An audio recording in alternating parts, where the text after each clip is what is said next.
People say one small act of kindness can ripple into something life-changing, but Daniel never imagined that opening his door to a stranger on a rainy night would rewrite the future he thought was already set in stone.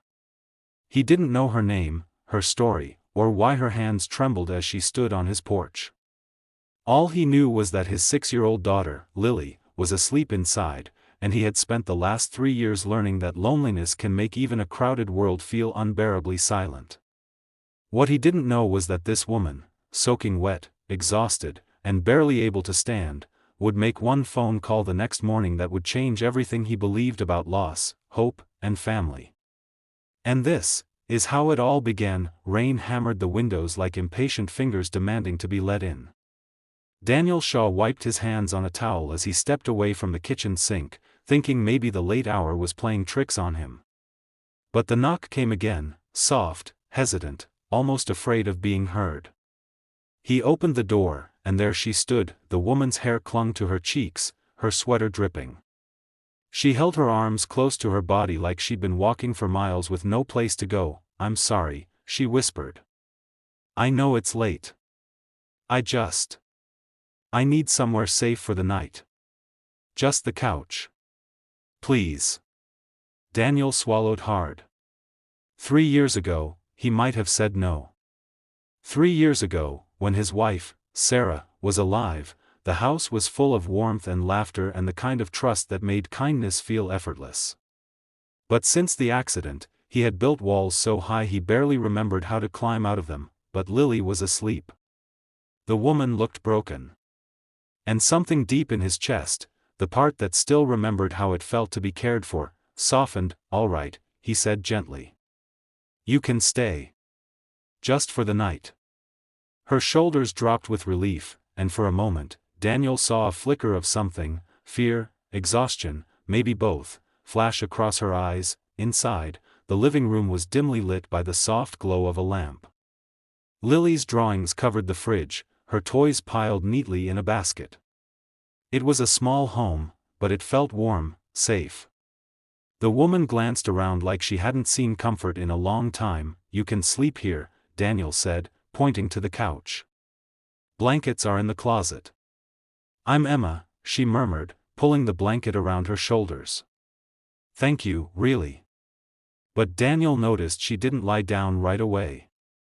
Her hands shook.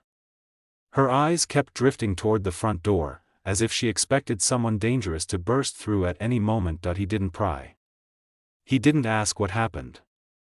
Trauma had a way of revealing itself only when it was ready. He checked on Lily, tucked her in, then returned to the living room. Emma was finally asleep, restless, mumbling something he couldn't understand. Daniel sighed and sat at the edge of the couch, watching the rain blur the streetlights outside. For the first time in years, he felt the unease of having a stranger under his roof, and yet something told him this was exactly where she needed to be. That night, as he drifted off in the armchair across from her, he had no idea that by morning, everything would shift. When dawn crept in, Emma was already awake. She stood near the kitchen counter, gripping her phone like it was the only solid thing in her world. "Daniel," she said softly, "I need to make a call. It's important." He nodded, sensing the weight behind her words. She dialed. Her fingers shook. And then, with one trembling breath, she spoke. "It's me. I'm safe. Anne. I'm finally ready to come home."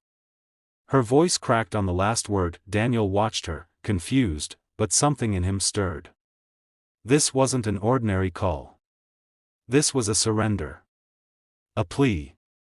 A turning point. When she hung up, her eyes filled with tears. "Thank you," she whispered. "You don't know what you've just done." But before he could ask what she meant, Lily padded into the kitchen in her pajamas, rubbing her eyes. Emma knelt, smiling gently. "Hi, sweetheart." Lily smiled back, fearless and warm, like her mother used to. It was the first time Daniel saw Emma's expression soften completely, and that moment became the beginning of everything he never expected. The morning light made the living room look different, brighter, softer, almost hopeful.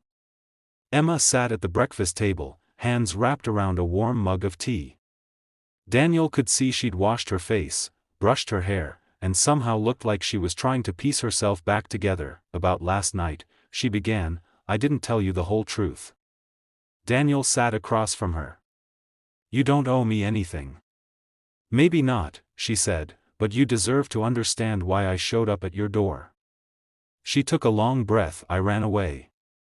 The words landed with a heavy silence. Daniel waited. I was in a relationship, she continued, her voice trembling. A bad one. One that started out beautiful and then imprisoned me. I finally had the courage to leave, but leaving wasn't safe. He has a temper. A bad one. Daniel's jaw tightened. He knew what fear looked like. Knew how it clung to people who'd lived too long in the dark. That phone call, she said, was to my sister. I haven't spoken to her in 2 years. But she's coming now. She'll pick me up today. Daniel nodded. I'm glad you reached out.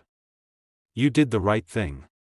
Emma looked at him with eyes full of emotions she hadn't been allowed to feel in a long time. You know, she said softly, before I knocked on your door, I stood across the street for 10 minutes. I saw the light in your kitchen. Saw the drawings on your fridge through the window. It looked safe. Like the opposite of everything I'd been living. Daniel felt a strange warmth rise in his chest. A bittersweet ache. When Sarah died, he thought he'd lost all purpose outside raising Lily.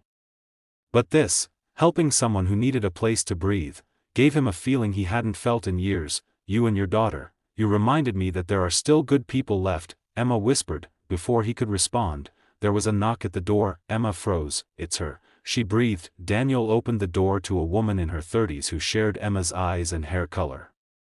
But her expression was fierce, protective, relieved, terrified all at once. The woman whispered, Sophie. Emma choked out, rushing into her sister's arms. Sophie held her tightly, like she was afraid to let her go again.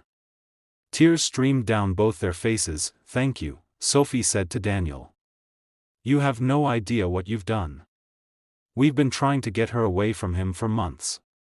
Daniel just nodded, overwhelmed. As they prepared to leave, Lily tugged at Emma's sweater.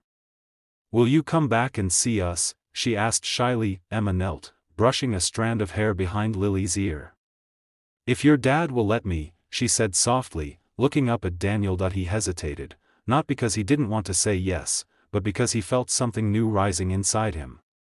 Possibility. Connection. Hope. You're welcome here, he said. Both of you.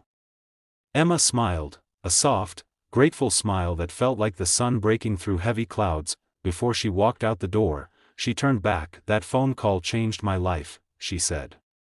But you changed my hope.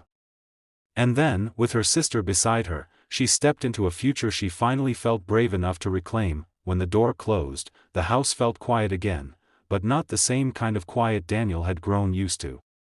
This one felt promising.